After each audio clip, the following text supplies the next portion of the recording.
नमस्कार दोस्तों, मैं महिपाल चौधरी आपका विधान क्लासेज के यूट्यूब चैनल पर स्वागत करता हूं। मैं आज आपके साथ क्लास 10 व अन्य सभी क्लासों के लिए इंग्लिश का सेशन लेके आया हूं, जिसमें मैं आज आपको टेंस के बारे में बात करूंगा। टेंस का मतलब होता है काल। काल मतलब हमारी भाषा में कहें तो समय। और टेंस अभी 3 प्रकार के होते हैं तथा 3 प्रकार में 4 प्रकार भाग होते हैं और 4 भाग का करें तो टोटल 12 प्रकार के टेंस होते हैं। तो चलो दोस्तों, मैं आपको टेंस के बारे में कुछ जानकारी देता हूं। टेंस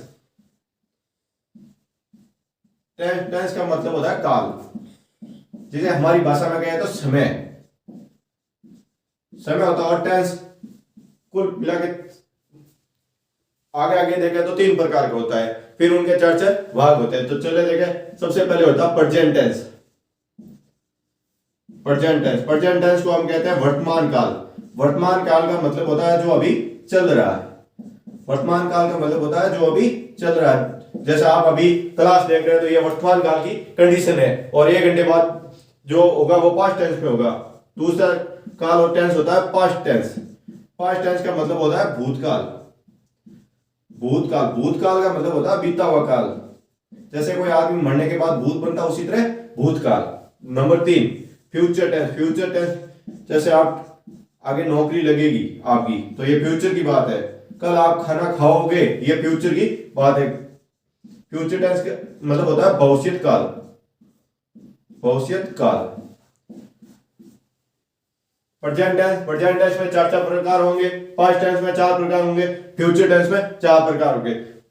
प्रेजेंट टेंस के बारे में आपको पता चल ही गया होगा, मैंने बताया। जैसे वर्तमान काल का मतलब होता है जो अभी चल रहा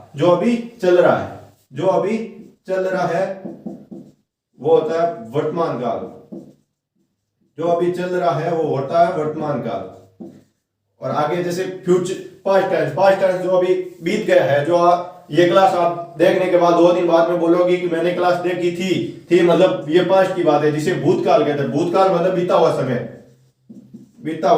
समय होता है उसके अंदर, बीता हुआ समय। और फ्यूचर टेंस का मतलब होता है भविष्यत काल जो आगे आप करोगे, आने वाला समय, जिसे हम सिंपल भाषा में कहें तो आने वाला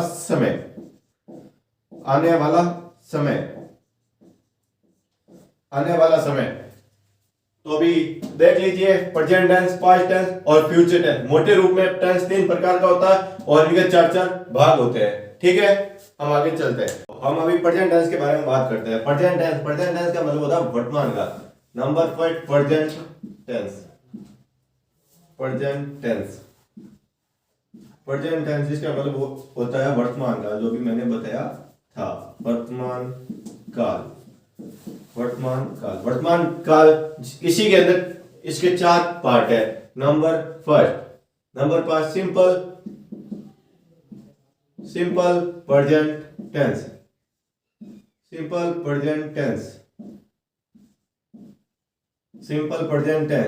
number 2 present continuous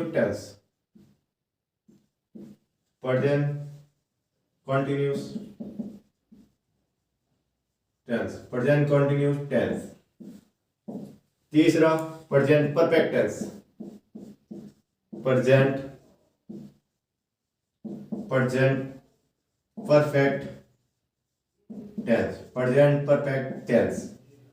number 4 present perfect continuous tense. Present tense के 4 भाग है, जिसमें simple present tense, present continuous tense, present perfect tense और प्रेजेंट परफेक्ट कंटिन्यूस टेंस। इसी प्रकार पास्ट टेंस के भी भाग हैं और फ्यूचर टेंस के भी। तो चलो अभी हम सिंपल प्रेजेंट टेंस के बारे में बात करते हैं। सिंपल प्रेजेंट टेंस के बारे में बात करते हैं। सिंपल प्रेजेंट टेंस क्या है? सिंपल प्रेजेंट टेंस साधारण वर्तमान काल। साधारण मतलब सिंपल। और सिंपल प्रेजेंट टेंस जिसकी पहचान है वाक्य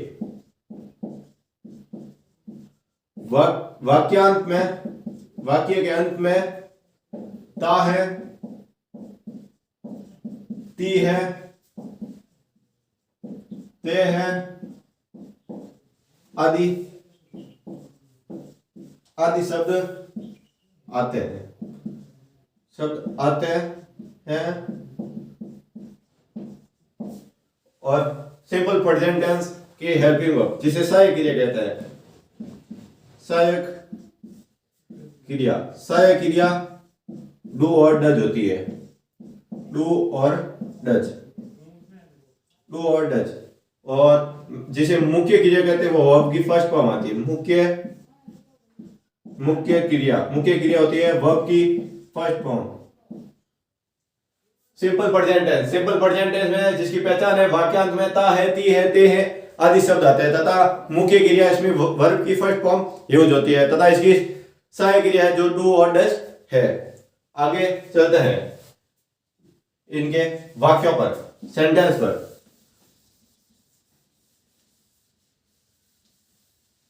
सेंटेंस में जिसका स्ट्रक्चर होता है अफर्मेटिव का, अब अफर्मेटिव, नेगेटिव, इंट्रोगेटिव और इंट्रोगेटिव नेगेटिव। जिसमें अफर्मेटिव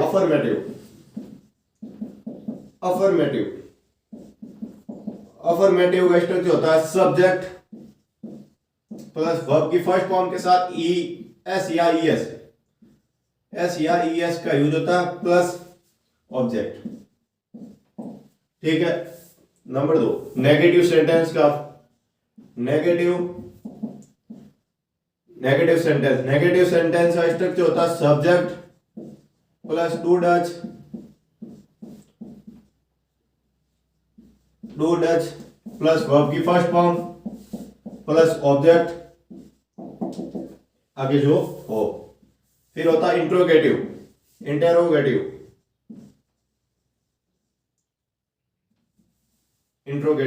शॉर्ट में लिखा है। ठीक है। सब जिसमें हेल्पिंग वर्ब आगे होगी। हेल्पिंग वर्ब क्या है? डू और डज, फिर सब्जेक्ट, फिर वर्ब की फर्स्ट फॉर्म, फिर ऑब्जेक्ट, लास्ट में क्वेश्चन मार्क। और नंबर 4 पे इंट्रोगेटिव नेगेटिव सेंटेंस जिसमें do does plus subject plus not plus verb की first form plus object, last में क्वेश्चन मार्क। अफर्मेटिव मतलब साधारण जिसमें सब्जेक्ट प्लस वर्ब की फर्स्ट फॉर्म के साथ एस और ऑब्जेक्ट। फिर नेगेटिव सेंटेंस में सब्जेक्ट, डू डज, वर्ब की फर्स्ट फॉर्म और ऑब्जेक्ट।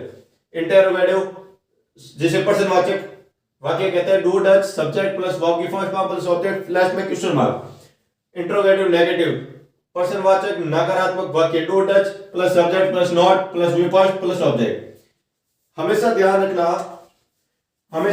ध्यान रखना जो नॉट होता है वो तीसरी पोजीशन पर होता है। किसी भी सेंटेंस में नॉट होगा वो तीसरी पोजीशन पर होगा। नॉट सामान्यतः थर्ड पोजीशन पर नॉट का यूज होता है। तो देखिए हम अफर्मेटिव के सेंटेंस बड़ा के चेक करते हैं। और अफर्मेटिव में ध्यान रखना जिस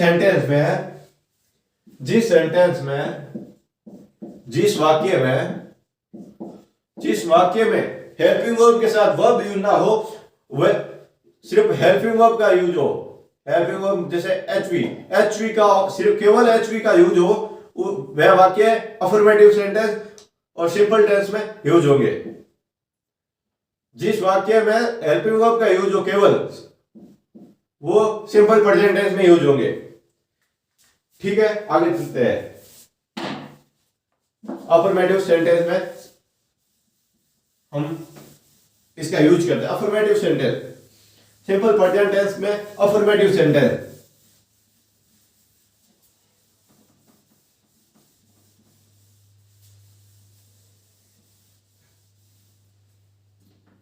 अफर्मेटिव सेंटेंस जिसका स्ट्रक्चर है सब्जेक्ट प्लस वर्ब की फर्स्ट फॉर्म के साथ एस या ईएस प्लस ऑब्जेक्ट।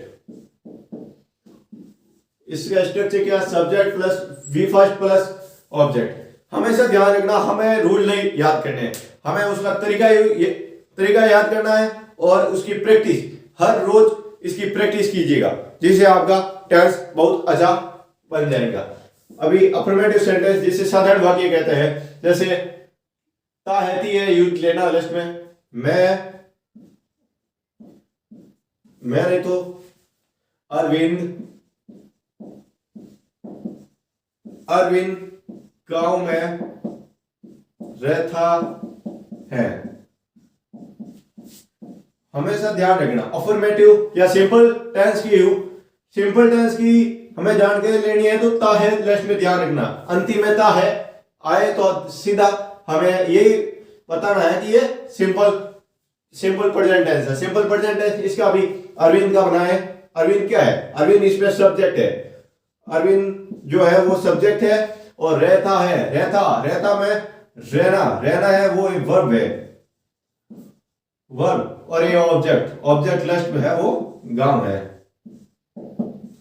आ गया समझ में? सब्जेक्ट ऑब्जेक्ट वर्ब का पता चल जाए तो आप सेंटेंस कभी गलत ना करोगे, ना ही आप आपके एग्जाम में कभी गलत होने के चांस होंगे। तो अभी आगे बढ़ते हैं। जैसे अरविंद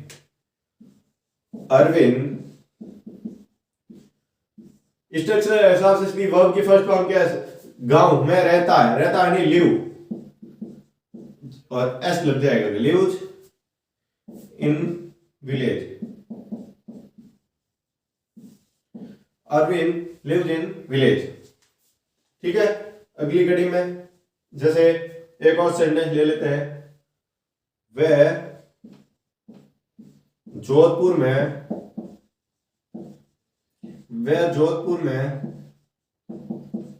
रहता है।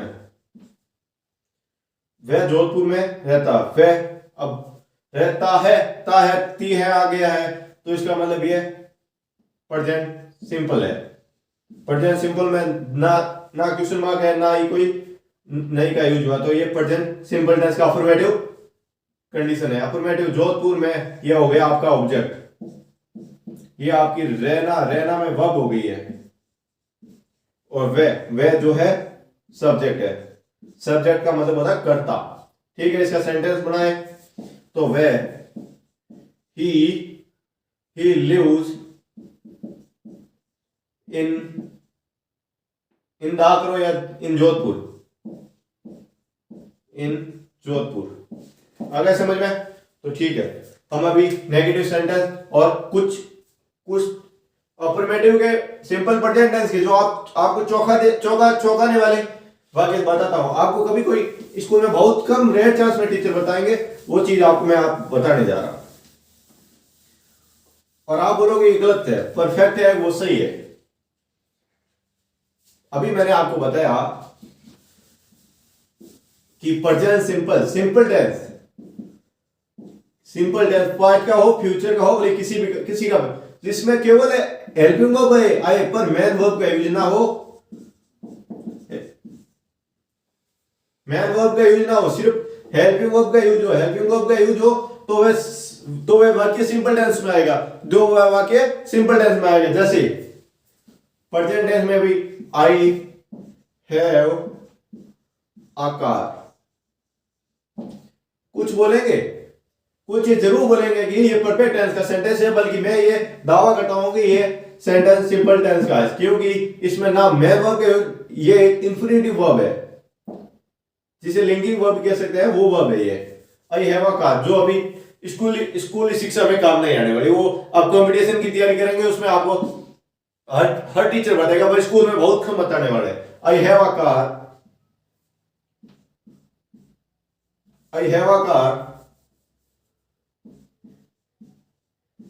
he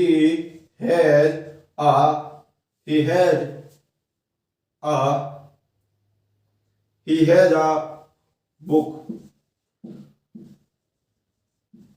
इसका मतलब होता है उसके पास एक कार है, मैं कार रखता हूं, उसके पास एक बुक है। ठीक, ओके, गुड जी।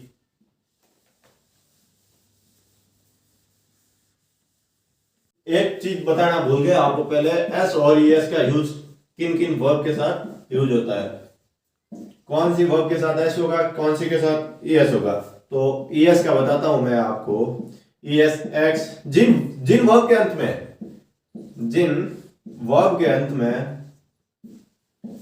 वर्ब के अंत में s, s h, c h, double s, x, o और जेड। जिन वर्ब के अंत में s h, c h, double s, h, o और जेड का यूज हो तो उन वर्ब के साथ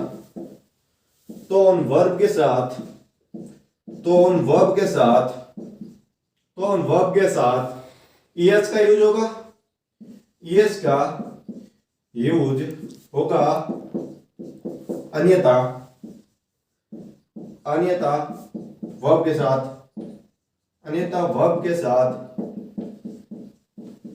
एस का यूज होगा। मतलब साफ है कि आप ईएस और एस का यूज कहां करेंगे। तो ईएस का यूज करने के लिए आपके पास वर्ब के लास्ट में s, s h, c h, double s, x, o और जेड का होना अनिवार्य है, अन्यथा उस वर्ब के साथ एस का यूज होगा। ठीक है, तो अब आगे चलते हैं। तो अभी नेगेटिव सेंटेंस लेंगे। नेगेटिव सेंटेंस का मतलब होता है नकारात्मक वाक्य के साथ हिंदी वाक्यों में नहीं का यूज होगा। जिन वाक्यों में नहीं का यूज हो वह नकारात्मक वाक्य यूज कहते हैं उनको। नंबर सेकंड कंडीशन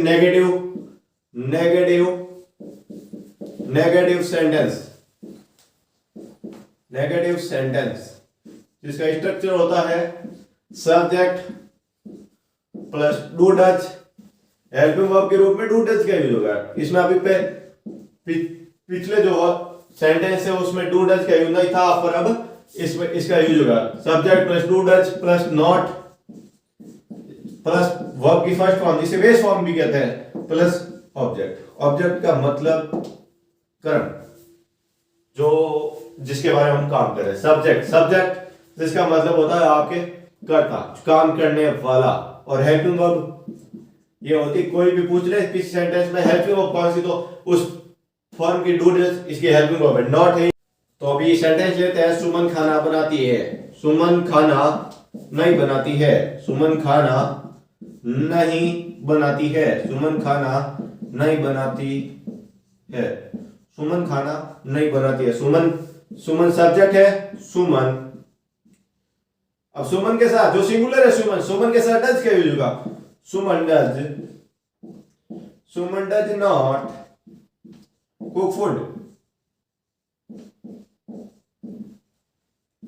अभी कुछ बोलेंगे कुक के साथ एस या एस नहीं आएगी क्योंकि अभी नेगेटिव सेंटेंस के साथ एस और एस का यूज नहीं होता है, बल्कि यहाँ पर डज का यूज होता है। ठीक है, एक और सेंटेंस देख लेते हैं।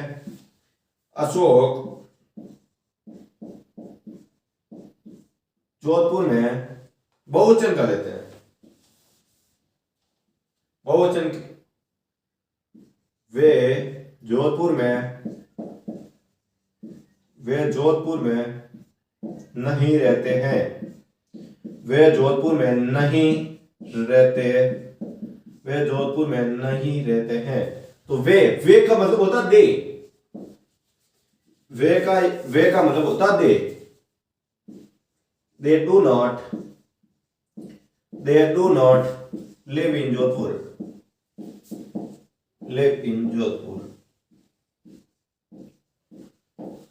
इसमें खासकर ये ध्यान रखना, नॉट थर्ड कंडीशन पे आएगा। फर्स्ट, सेकंड और ये थर्ड। नॉट हमेशा थर्ड कंडीशन पे आएगा, फर्स्ट, सेकंड और थर्ड। और हेल्पिंग वर्ब के साथ आएगा। तो अभी अगली कड़ी में हम इंटेरोगेटिव सेंटेंस देखते हैं। प्रश्नवाचक वाक्य।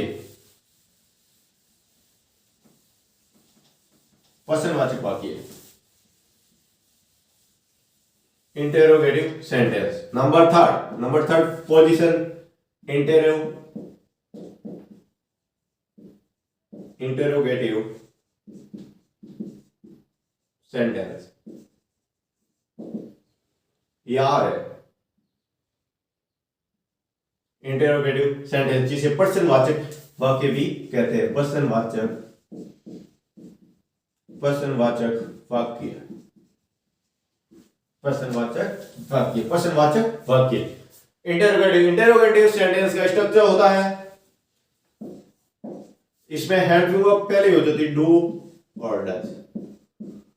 Do does plus subject plus verb for first form plus object last में क्वेश्चन मार्क।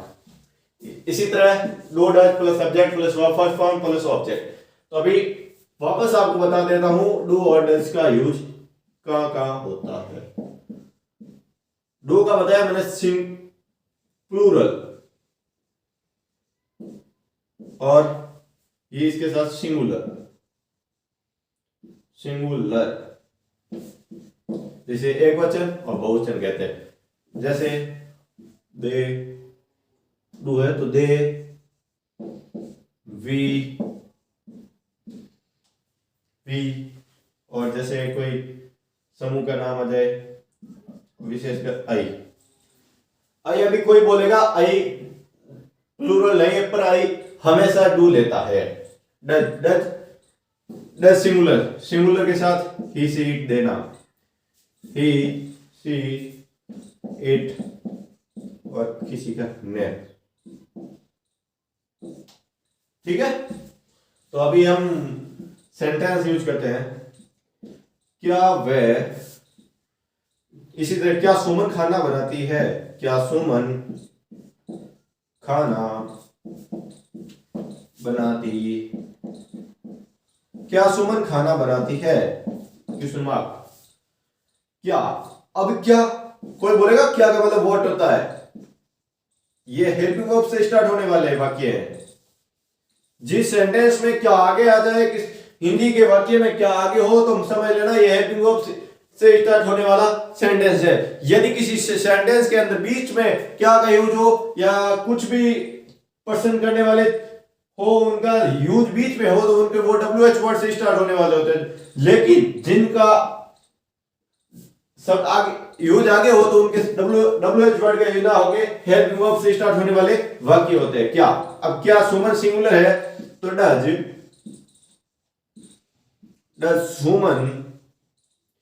डज सुमन खाना बनाती है, डज सुमन कुक फूड। और अंतिम है क्वेश्चन मार्क चेंज। नंबर 2, एक और सेंटेंस ले लेते हैं। जैसे मनोज, क्या मनोज गांव जाता है, क्या मनोज गांव जाता है, क्या मनोज गांव जाता है। क्या, अभी क्या आया, मनोज है, मनोज के हिसाब से डज आएगा। डज मनोज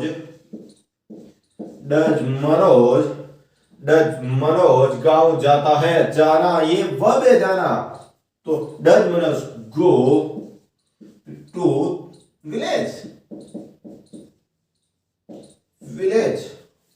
अभी ले लीजिए स्क्रीनशॉट या नोट कर लीजिएगा, फिर हम पर्सनवाचक नेगेटिव सेंटेंस की ओर बढ़ते हैं। नेगेटिव सेंटेंस की ओर बढ़ते हैं।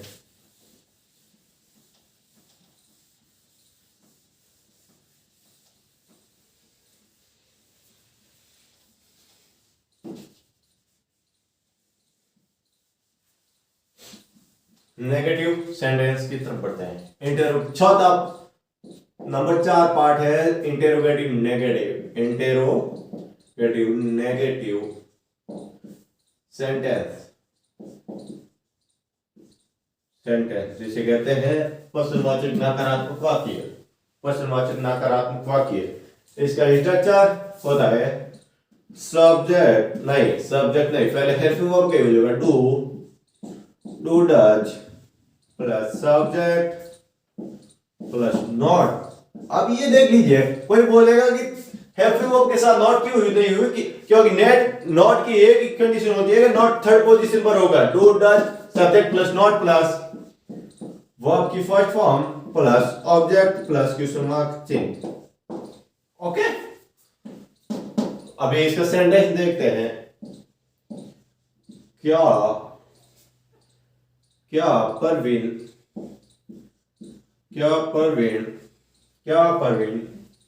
खेल खेलता है? क्या परवीन खेल नहीं खेलता है? खेल नहीं खेलता है।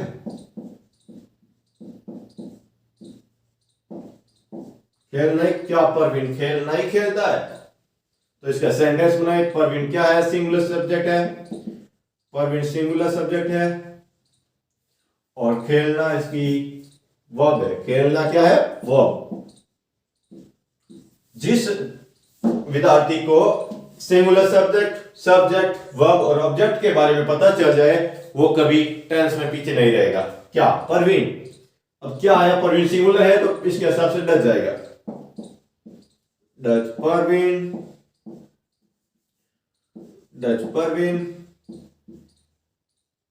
अब इसके साथ नहीं के साथ नॉट आएगा।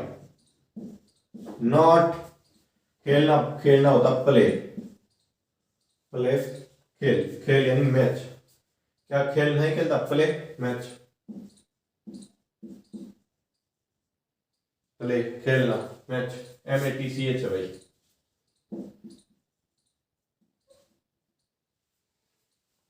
क्या मैच नहीं खेलता या खेल नहीं खेलता वो एक ही बात है। अगला सेंटेंस देखे तो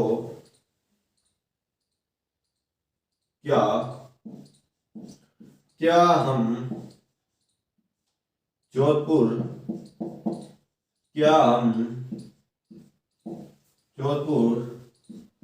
नहीं जाते हैं?